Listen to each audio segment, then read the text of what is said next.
Fnatic's turn to ban. Radiant team ban.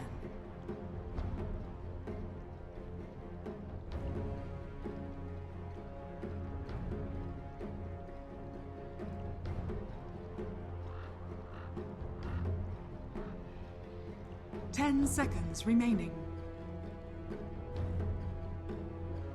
5 seconds remaining.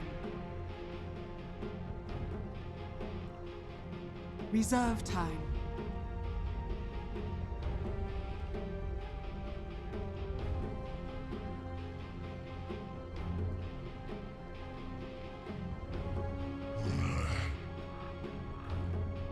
Fnatic's turn to ban.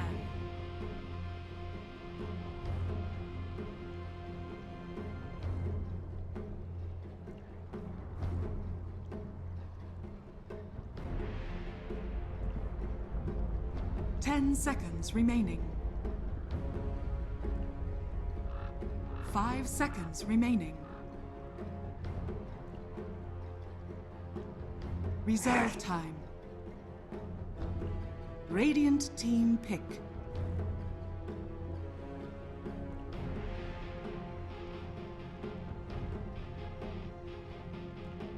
Hello everybody, we're about to go live. Looks like the stream did restart, so please let us know if there's any issues with the audio or anything else. We'll get them fixed ASAP, but here we go. 5 seconds remaining.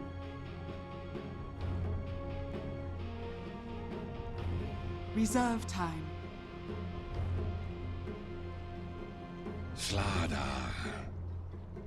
Hello ladies and gentlemen, and welcome to the International 6 Regional Qualifier Southeast Asia Playoffs. Best of 3 winner bracket showdown. Only 4 teams have advanced to this illustrious stage. It is White Fries Gaming, Fnatic, Execration, and Warriors Gaming. 2 of these teams will go to Seattle, one of them as a direct berth, the other as a wildcard team with a shot to play into the main event. I'm LD. I am joined here by my wonderful friend, Mr. Gods. Gods, how you doing? Doing good. I was just checking. TI6 up to $13.6 million.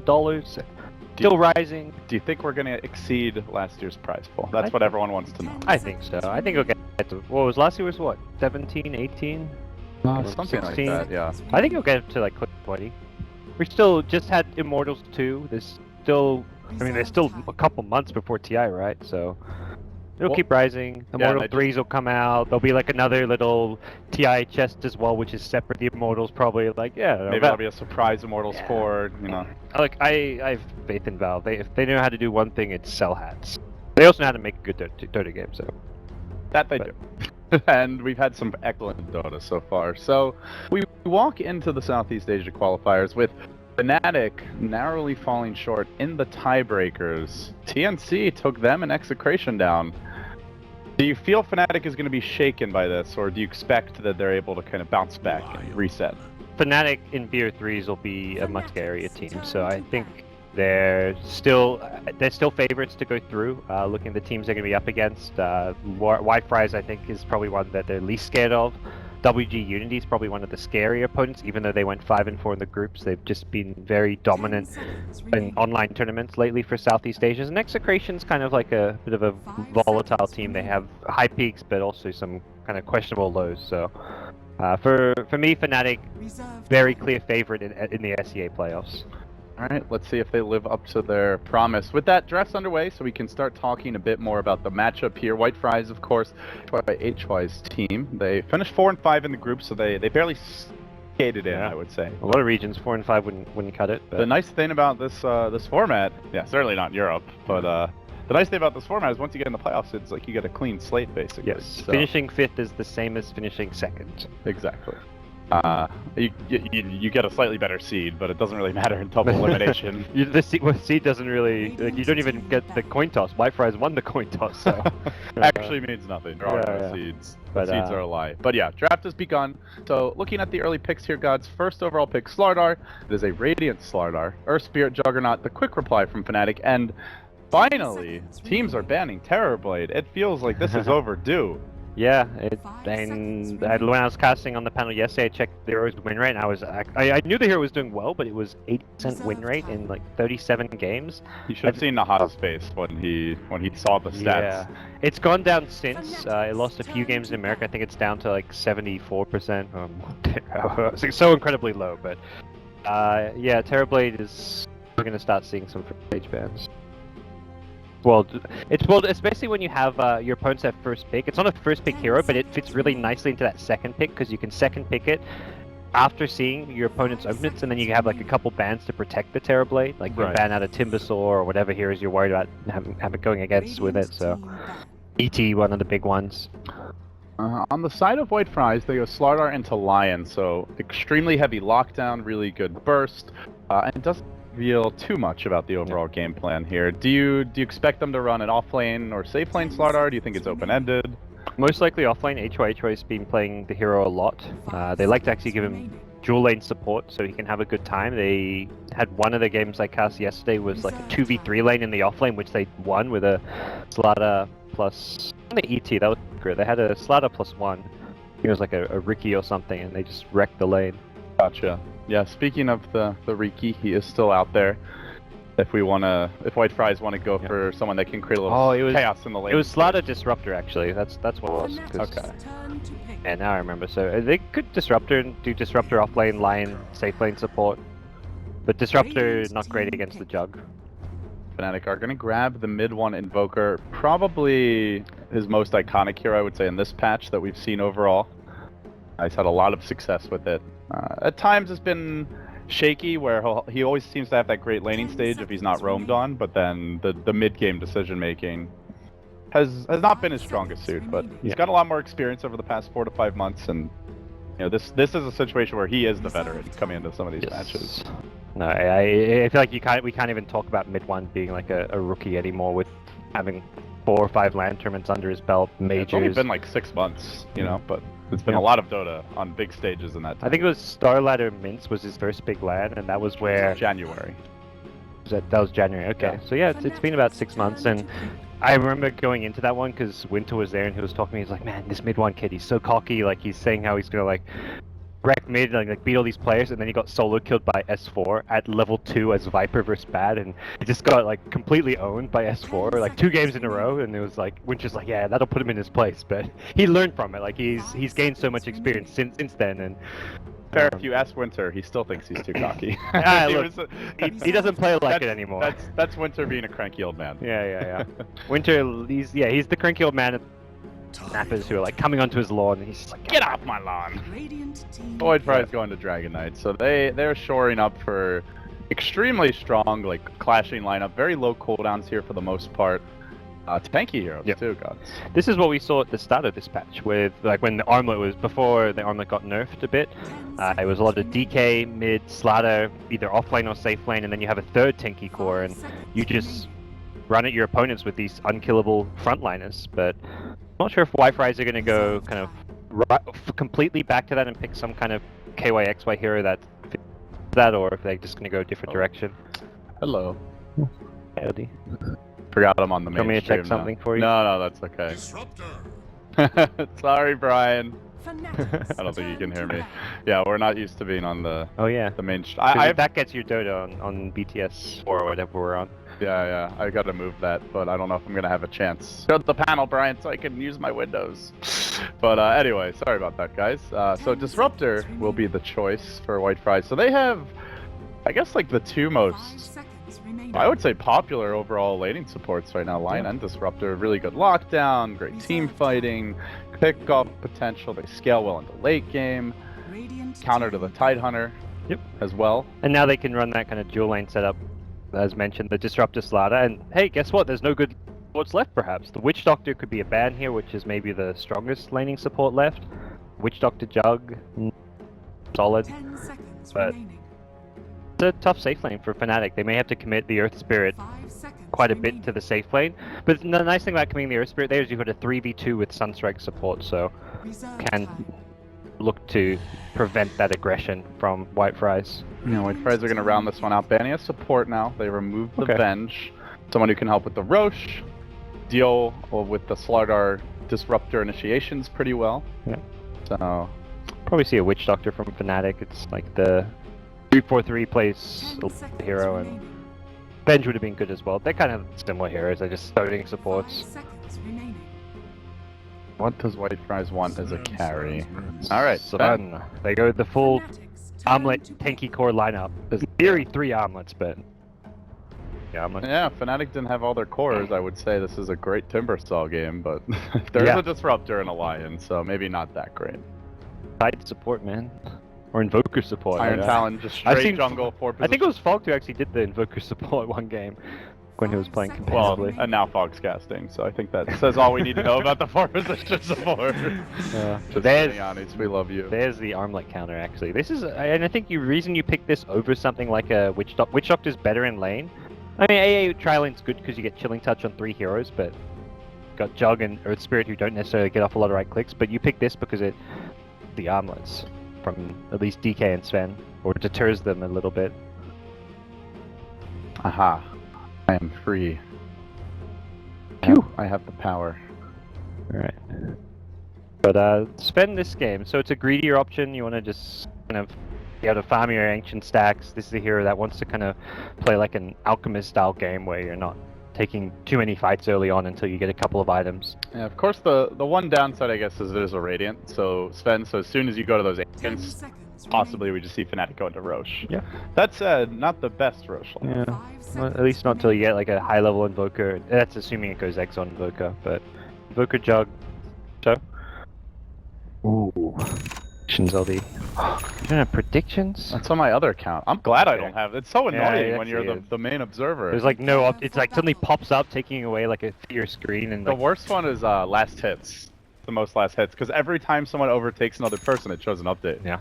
Oh, literally showing updates. Like, I don't 80% I don't blame you for that. Yeah, Slacks was giving me shit, but I held my ground. Slacks can't bully me. Leave me alone. I haven't Don't worry, slept much. we'll be friends for now.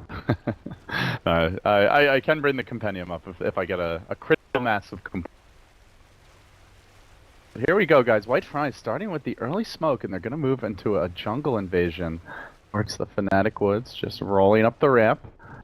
Leading the charge is CH. Smoke will expire, but it looks like mid one got a quick glimpse of 30 them. seconds to So away he goes. DJ in position, off in the trees. Does have the rolling boulder already skilled up. Sneaky little place to be, and he'll scout them walking. Yeah, he'll scout them walking by. Waves hello from the high ground, though they don't see him, and now he knows there's some heroes potentially on their own. Yeah. You have to be careful and retreat as a squad. They try to jump this lion. Now ward gets dropped. White Fries. I mean, Fnatic saw everything. They saw these. I think they saw the pool camp get blocked, and they saw that observer ward getting planted.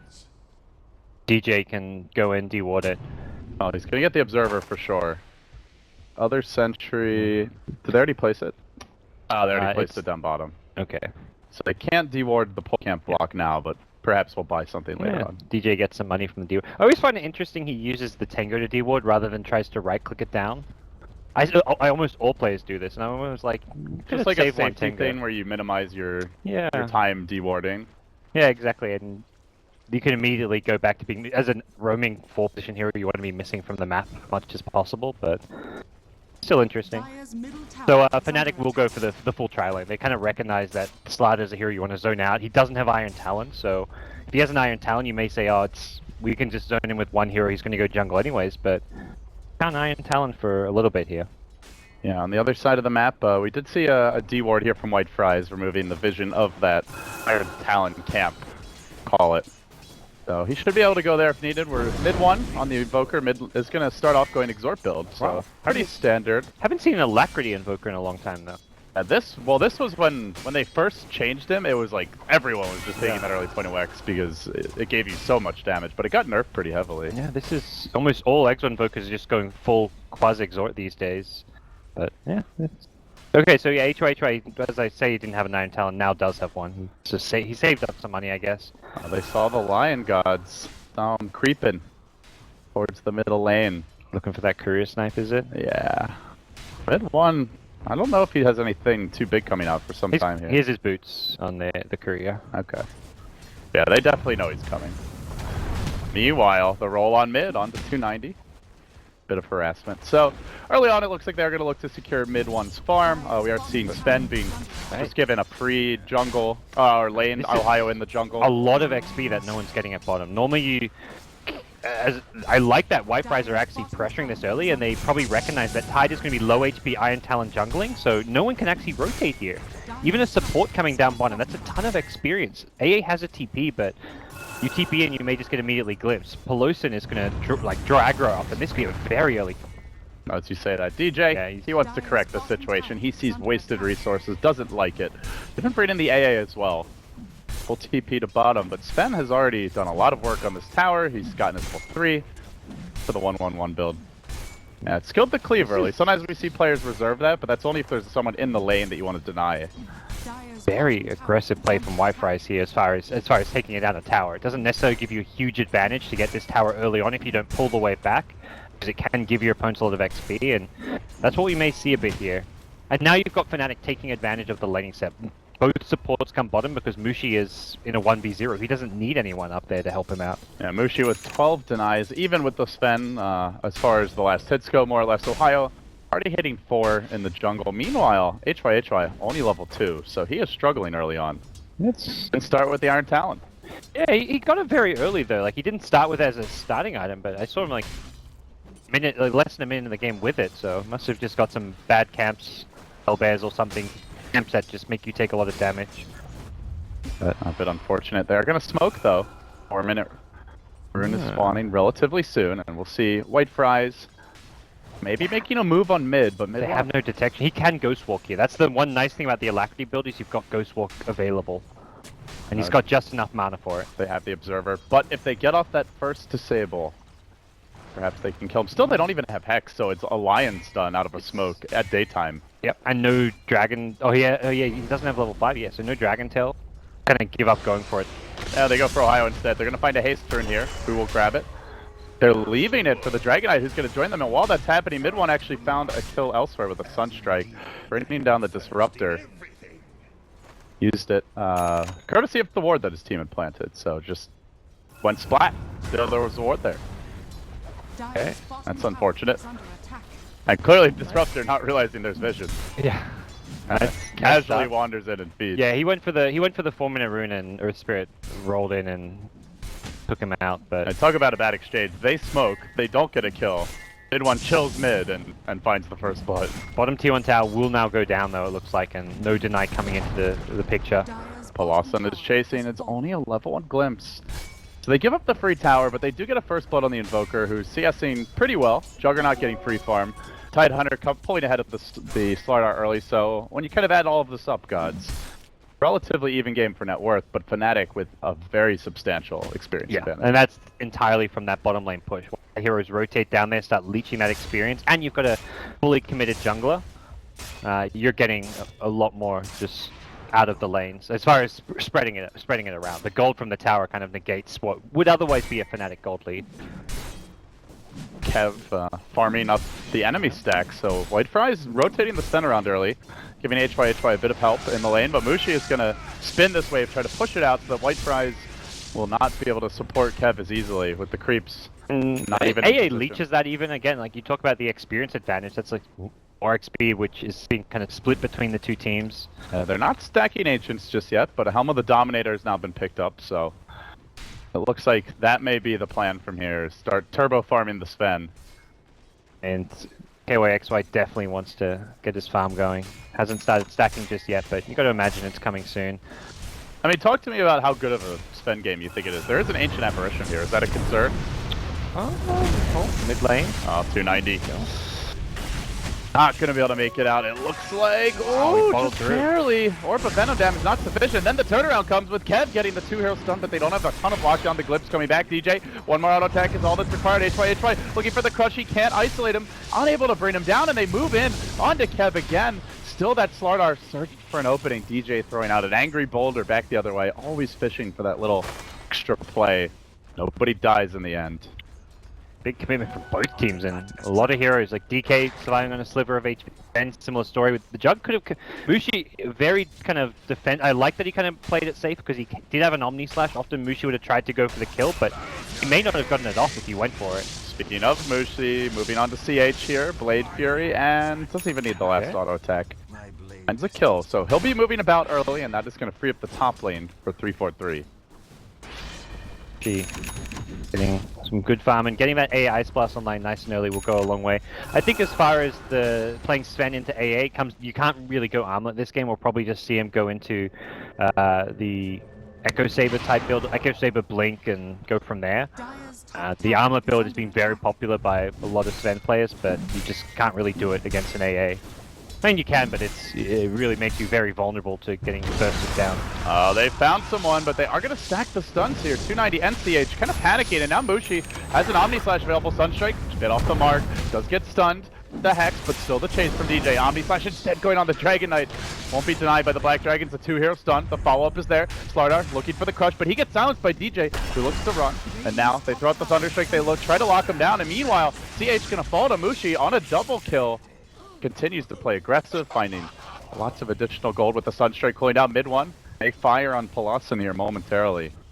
Did also plant down an Observer Ward in the middle of all that. DJ just doing work with the early roams. Yeah, Mushi really coming up big there, creating a lot of space for his team as the safe lane farming Juggernaut.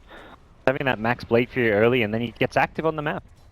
While it looks like transitioning into what could be a Battle Fury build, we've seen a few Vanguard Juggernauts for like Vanguard Diffusers or Vanguard Manta builds. And we've seen Vanguard into Battle Fury, so yes, it could be any of the above, really. Do you favor one of those builds this game? Battle Fury seems alright, so you can keep up and farm with the Sven. I think if you're not going a Battle Fury build, you've got to. It means you've got to dominate the early game and snowball. There's a bit less pressure on you to win the early to mid game if you're going for a Battle Fury. But I mean, Fnatic have a very strong team fight to give them a mid game edge if they want to take that approach. So HY up top, he's about to hit his level 6. Meanwhile, we do see Ohio fully 7 with Arcane Boots and 800 gold bank. So comes to net worth. Slardar quite far behind. Actually, more than I thought he would be, considering, like you said, the Iron Talon wasn't that slow. And he hasn't died once the entire game, so farm-wise, it's just been, he's tried to help his team. He went for the smoke play towards mid, and find DJ, Stormbolt there. They have a Dragon Tail follow-up available. Should be able to chain him low. Can they finish him off? He's going to try to roll. Make it. Yeah. So a kill on the board now for the White Fries. Okay. Ben did commit the God Strength. He's spending a lot of time coming to fights. Yes, and he hasn't had his Ancient. He's had 1 second at his Ancients, which was just manually by DK. Normally, 10 to 12 minutes is when you see Sven farm his first 4 or 5 stack of Ancients. So they are behind on the stacks, and that's come down to Fnatic blocking it with wards and just applying a lot of pressure here. And they've got the vision, so when Sven does go for it, they will know, and they'll have Ravage plus Ice Blast to fight with. Demised. It's like a smoke. Fnatic. 3 heroes moving up. Target will be... looks like they want to swing mid based on their drawings. It's going to be Sven, a blind move up the ramp here. With Sven in decent position to reveal it. Oh, actually might be perfect position to reveal it. But did he get a glimpse of them, or was he already down the hill? He gets caught out. Ice Blast coming through. That'll connect, and then the follow-up damage there from Fnatic. The ideal grab, bringing down the most farmed hero in the game for White Fries. And that's really nice for Fnatic. I guess they were just out of vision with that smoke, and he walked down the ramp right as the smoke broke, so he actually didn't see it. And they were already out of vision of that sentry as well. Mushi maybe able to tank his way through this one. They've got to chain them down. They need 1 more TP, and they've got line. There you go. Good follow-up. White Fries, though, again, go. Okay, they stack the stuns, but... Fortunately, the amp damage does amplify the Slytherin crush damage, or that may not have been a kill. Yeah. Meanwhile, mid Fnatic will get at least pressure at T1 tower until the TPs start coming in. But with Ravage here, Fnatic can hold their ground. Double Forge Spirits and a Ravage is a lot of damage output.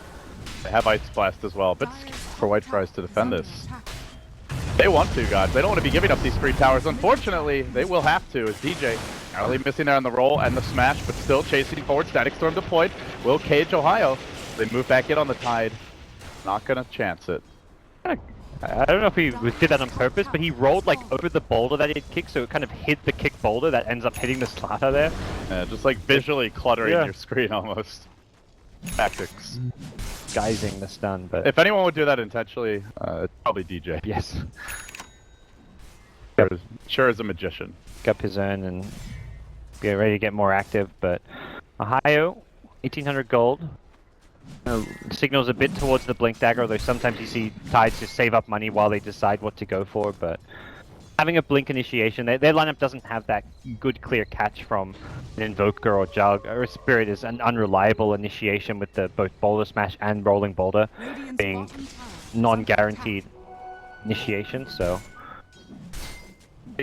probably a Blink from Ohio. Blink from Ohio, Mushi will roll through some of the other item pickups under construction. Mushi building towards the Battle Fury. Does get the Perseverance now. Fnatic continuing to smoke around the Tidehunter. Still holding on to the Ravage, but this is a great time to use it. They'll roll in with DJ. Oh, only catching the Dragon Knight there. The Ice Blast coming through. Ohio caught out, unable to engage and back up his buddy, so they're just going to lose the Earth Spirit. Oh, glimpse back the Tide. Static Storm fully down. It's not ready yet, though. They chain up the stuns a little bit here. Do they get the Static Storm off? They don't need it. Ohio doesn't want to waste the Ravage. So another kill to White Fries. 2-0. Granted, they're farming with their cores, but this will mean a tower. Yeah, that was a really nice fight. under attack. Made the smoke pop. They didn't have vision of any heroes, so they were kind of blindly guessing with the roll in, and it was actually a Sven to the south that was somewhat alone and ends up flanking them because they didn't realize he was the one who broke the smoke. And Dire's middle Fnatic tower has need to fallen. perhaps consider bringing Mushi to rotations if they want to take a big fight like that. I guess they're expecting to find a solo pickoff, but once White Fries had numbers, Fnatic needed their Jug. Oh, they are zeroing in now in mid one. Would be a big kill if they can find an HY gets eyes on him, drops the amp damage, Sunstrike is there, but they glimpse him back. Static Storm deployed, it's a really good one. Still the Cold Snap making life very difficult for HY. He'll die for his sins. Mid one at least collects something on the way out, but in the end, still, the Invoker will fall. Pelosin is not okay. They kill one Forward Spirit. That was very close to getting Disruptor as well. TP home, in fact, so not a second kill, but it kind of feels like it with the loss of this Disruptor on the map for a minute here. Radiant's bottom She's hit level 11, so the level 2 Omni Slash a big boost in his damage output if he's coming to fights and fighting around the Tide Ravage with his team, so does mean Mushi probably more likely to come along. But the nice thing about the Sven this game is that War Crisis can be very useful for the Sven as well as his team. Tank through it, DK's tanky, Slaughter, gets pretty decent armor and can itemize towards the Vlads for the team, or even a Crimson Guard if you want, so is under attack. going to require, and I think that's where also the Battle Fury is good, because Mushi recognizes he can't just go to more like cheap, cost-effective items and expect to dish out damage. He needs to get really farmed to be able to burst down heroes like Sven, Slaughter, DK, who are naturally tanky. Ah, Palasin, you cheeky little bugger. Cancel that Tide TP. Doesn't really matter too much in the end, but good news for White Fries, gods. A very early Blink Dagger here for CH, all things considered. It's not that 9-minute, you know, MMY Blink, but this is still pretty timely. Yeah, and when you're running this like Lion Disruptor support duo, both are kind of traditional zoning supports, you want to make sure you're getting farm on at least one of them, which White Fries have done well.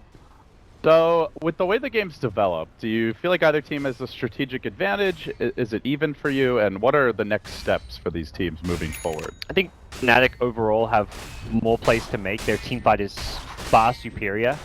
White Fries are very BKB reliant to fight Ravage, Ice Blast, and as well as the Invoker. So I would look towards Fnatic trying to utilize their big combos. Like the Ravage can do Ice Blast with a Jug rotation and the Omni Slash. But if you're White Fries, you kind of recognize we can't just be solo around the map trying to farm, because the kill potential from Fnatic, you've got Global Sunstrike and Global Ice Blast, it can come anywhere. So they're actually going to try to secure a Roche, and this is really nice for them because it protects them from Fnatic's scary teamfight, but it also denies this from Fnatic, because this is an objective that Fnatic were likely to go for fairly soon themselves with how good their teamfight is. A 5v5 around the Roche pit heavily favors Fnatic, but only if they're there with the big ultimates, and they ain't.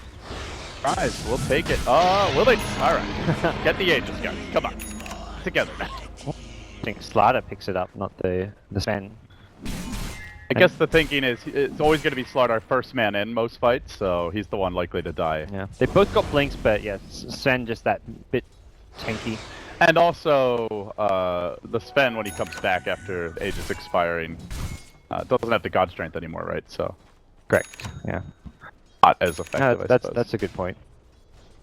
Later on in the game, I imagine if they have, will be the man carrying it. But for now, they have triple blink, score 6-6, very even. Under attack. Is this where White Fries start running at them? Do you think they have to wait for KBs? You mentioned that as a concern for a Roche fight. Is that all over the map that it applies, you feel? They can fight into Fnatic to some extent, but like you see Fnatic just group up as 5 up top and start pushing, you're still hesitant to go and fight them because like your Sven can't really engage without a BKB into a Ravage. He'll get blown up. Are fortified. Full HP, 1 Ravage, Ice Blast, Sunstrike combo, he dead. So I think they're still very hesitant about which fight. It's more how you take the fight. Unless they get the Static Storm, which Yes. Lawson has the amp damage to set up vision for him. Ohio's already in trouble. He doesn't realize it though. Static Storm comes through. There's the stun. Quick figure 2. Can they kill off this watermelon? The Ice Blast, it's an air ball. It doesn't hit anything, but they also can kill off Ohio. They're going to try to crush him, but that's a 3-hero connection. The meatball, the magnetize. Way too much damage. White Fries, what were you thinking? Can't fight into Ohio. He's got the mech too. The raindrops easily allowing him to withstand that onslaught. They've lost the Sven. The Slard are now dropping the Aegis, and they likely lose him a second time. Fish for dinner. And Fnatic just basically fed a team fight, and now might be fed tier 3.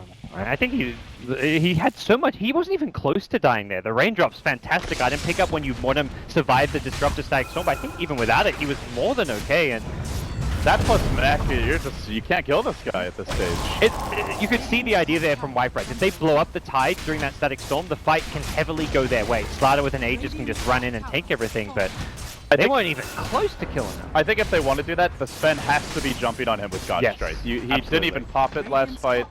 They don't have the burst otherwise. Not at this stage anyway. And we'll find one on the Glimpse back. DJ stunned up. Follow-ups there, but already White Fries finding themselves down a lane of racks. As a Sunstrike fishing for Pulasin will be hounded. 18-minute racks, so... And it was right after White Fries got rushed. They're so confident, you know? Oh, we can take the fight now. We're going to charge a Fnatic. They were very wrong about that. But maybe Ohio will be an easier kill. The mech gets popped, but he's, even with the Kraken Shell, hexed up for days, chased endlessly into the night, and he will die. So, overall worth it. Yep, not a problem for Fnatic. The 2 casualties on the way out. You get a Rax this early on. You win a convincing team fight into an Aegis, and it really goes back to the fact that Fnatic are just so superior in terms of team fighting, and until you've got BKBs across all your cores on White Fries, you can't really fight into the tide reliably, at least on the 2 key carries, the DK as well as Sven. DK was really close to finishing his BKB before that fight. It was maybe 300 or 400 away, and I mean, in hindsight, very easy to say. The play was just to let that tower go. On farming the other lane, split push mid, split push bottom, force. Fnatic aren't going to try push high ground at that stage of the game. Yeah, it's only because of the team fight they do. I would actually love to see a replay of that if we have the chance. So it's just it was a totally optional initiation, right? White Fries did not have to go for it, but Oh, Sunstrike. HY. You didn't stay at the trees. Okay, his buddy Sven will bear them. Sven will carry them. Kev, pick it up. Pick it up. Yes, he's protecting it. The protector of the be a bit. chum. Chum, Kev. He's a chum.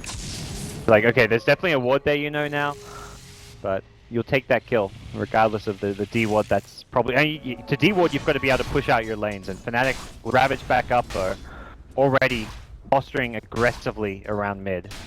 Do they consider a full second lane of Rax attempt, or do you think you slow down and just wait for some mistakes from White Fries? You look for a fight. You want to push the tier 2s. I think it's less about keeping a lane of Rax and more about keeping White Fries in their base. It's kind of the starvation tactics where you get deep wards up around the White Fries base so you can see them whenever they leave their base, and going to limit the resources available to White Fries. This is a position Sven does not want to be in the position where he's just bottled in his base and do anything. They find a glimpse, Static Storm there as well. Are they going to commit on Ohio this time? They throw it all at the tide, and that's how you do it. Yep. They'll bring him down with ease, and imagine if that last team fight they'd committed as much on him. Little Gip here. They chase up towards 343. Dragonite BKB already expended, has the armlet as well. Moving in aggressively, they find another glimpse, courtesy of the amp damage. That's another kill. Off with your head, says Kev. White Fries not out of this one just yet. Sure, they gave up an early lane of Rax, but they strike back. They will start to pull the game within reach. Yeah, it does buy them some time, a bit of a window. Sven has to get that BKB up as soon as possible. Dragonite Showing his now. The scary kind of thought is, though, for me with White Fries is, even if you slowly pull the game back through getting these BKBs, is you're already down a racks, and as these BKBs get shorter and shorter, the late game Invoker tide is just going to become a big problem to deal with. Ben not going to be able to scale as well into the late game when he's already playing from... Sven's kind of like an alchemist, where you want to be the top net worth hero at all stages of the game once you're past the 10-minute mark. Yeah, especially when they have so many ways to type the BKB, as you pointed out. And on top of that, they have Anchor Smash. So good against the hero that relies on his stats for additional damage. So, can they struggle a bit later on? This Sunstrike Ice Blast combo, very potent. That's the thing, is he can't be that man mode Sven if the Ice Blast hits him. He won't be able to rely on Satanic Lifesteal late game to just carry him through. Yeah. But for now, it does have the BKB. See White Fries again under siege. They'll have to forfeit that tier 2 tower and reset for a high ground defense if Fnatic choose to go. Don't have to blink on Ohio though, so I think they'll be content with this. Mid 1 TP back towards top. He can't do that. He reevaluates and decides to stay with the team. But overall, Fnatic are slowing the game down. And now that you've got map control, your opponents are kind of forced to stick together always on their side of the map. You wait out Roshan mostly, you get your next key item pickup or two. You've got money coming in for the Earth Spirit, and your AAs wants to maybe get his level 11, so you're in no rush if you're Fnatic. Fnatic biding their time. We'll see Ohio just trying to farm the enemy jungle, mid 1 at the Ancients. Mushi spreading the map towards his side of the woods, and DJ now grabbing a Blink Dagger. So it seems like Fnatic are a lot more confident about spreading out gods with the map control the Invoker split push gives them, as well as with the fact that they have 2 tier 2 towers at this point. And they've got to approach fights differently. They need to make sure they're the ones getting the jump now because of these BKBs. They want to initiate in with a Ravage and try and catch one of the heroes before they get the BKB. Our problem is Ohio went for the Greaves. Has a cloak as well, but ideally against BKBs you want to have a blink so you can get that blink Ravage from melee range and catch them with a Ravage before they get their BKBs off. But alternatively, I suppose, is trying to bait them out with the Ice Blast Sunstrike combo. Yes. Which may be the intermediate route for Fnatic. So Fnatic will be a bit more careful about how they choose fights. They've seen the double BKBs. They've seen... Actually, I don't think they've seen the Ogre Club on Slada, but... They may imagine he's going for a BKB, although Force Staff is often the follow-up. But we'll see Roche respawn very quickly. In Fnatic's position. Oh, the scan's a bit early, though. So unfortunate. Could have scouted Fnatic walking into the pit if it was... I mean, I imagine it's going to be within the next 20 seconds they have a peek. They're sending the dominated creep, but then that's not going to make it... Get the hell out of here, says Steve. And the thing is, your Wi-Fi is you're not expecting Roche to be up this fast. And you're going to scout if you can, but you really want to smoke when Roche may not even be up for 2 minutes time. You want to try and use your smoke catch when you're kind of sure Roche is up. But you've got to, but you need it. Okay, they actually just scouted. They've got a siege creep in there. They've seen Roche's back. Anything that will give them motivation to probably make this smoke play very soon. Push up bottom lane, then smoke up and head straight for that pit. Got the BKBs, they can contest this. DJ will be expecting. He has a blink. He's in position to break this thing. DJ looking to be a hero. The blink forward, though. He is going to get caught out a bit. They might lose him, but it's a Dragon Knight BKB committed just for the Earth Spirit and the smoke broken. Worth it. Even though feel great to die. 1 for 1. And it won't be a clean initiation by White Fries, but Ohio will have all the intel he needs. They still move in. Kev says, screw it, I'm going in, but it's into an Omni-Slash, it's into trouble. The crunch is there. Can they finish him off? Sven cleaving through, looking for mid 1. The BKB is still going, but Mushi a bit too tanky, and Kev may fall here as the BKB wears off. Mushi barely surviving, 80 HP. He hangs on to the Aegis. It ends up being a 3 for 2 with an Aegis gained by Fnatic, along with a lot of gold. The last hit even going to Mushi. Definitely not worth. Disruptor coming in, feeding away an extra, trying to take out the Aegis, and Sven Warcry on cooldown during the Omni Slash. That was a big thing there. Must have used it to get to the Roche pit faster or to run in, and that entire Omni Slash duration, right as it ended, his Warcry came back up, but by then it was too late. Felt a little paper thin there for a Sven. Mushi isn't that farmed yet. He more than doubles his armor when in Warcry. The damage output from the Omni Slash would have been tremendously reduced. He would have won that man fight with Mushi and Well, taking away the Aegis for one thing, probably killed off someone like the Tide, and He may have killed him a second time even. it's possible, yeah, absolutely. Because I think Slardar lives a bit longer at that point. Maybe gets off one more crush. Mushi's items are not geared towards taking a head-on fight, like in a 1v1 scenario with the Sven. Unless you got like your diffusal butterfly type items, like you don't have a chance of fighting into the Sven. He's got lifesteal. He's got way more single target damage output than you do. Well, it's a good story, but it's not how it ends at the Roche Pit for White Fries. Instead, Fnatic pulling a bit farther ahead, trying to bury White Fries. They move in bottom. They have a Ravage. Still no Blink on Ohio. He's opted for the Bait Mail. Yeah, looks like he's just going for Death Ball Tide, but he will get glimpsed. Hello! Yeah, that's a dead Tide Hunter. Seems like that's the way back into this game for White Fries. It's just that pretty, straightforward amp damage into glimpse combo. Yeah, they're gonna keep finding those pickoffs, but see what the plan is gonna be for Fnatic if they adjust accordingly. But mid one will have a Lincoln Sphere, so he'll have one way of preventing that glimpse catch. And Mushi's completed a Skadi. This is the item that helps you fight head on against the Sven. Having the slow, getting the stats from this will go a long way. Makes it easier to kite him, helps you run down supports on the back lines as well. And the bonus armor doesn't hurt either. We'll move forward. Tide Hunter going to respawn relatively soon, but they'll have a long journey to get with the team, so not sure if Fnatic really push into this. Just keeping the lane shoved in, trying to play the farm and economy game a bit. Planting down some aggressive wards, sentries getting popped. Still no gem for anybody. So the deep ward's likely to have a big impact.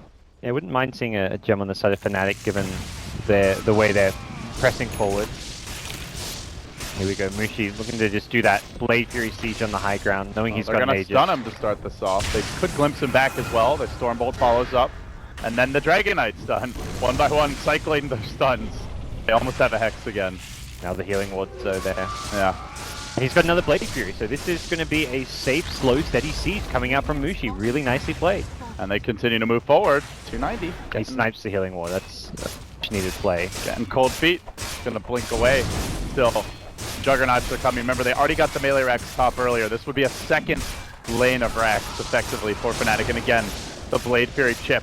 It will be amped. Decides to play it safe and back off. Look for the glimpse. They'll reel him back in. Mushi, stun, controlled. They stack the stuns again, but they have the damage to bring him down once. The second time, though. Ravage. That's going to be tricky. The Ravage is ready. They move forward. DJ there. Lets the Magnetize go. On top of it comes the Ice Blast. The Meatball. White Fries getting absolutely fried here by Fnatic. 4 have fallen. They are cooked up, battered, and then devoured.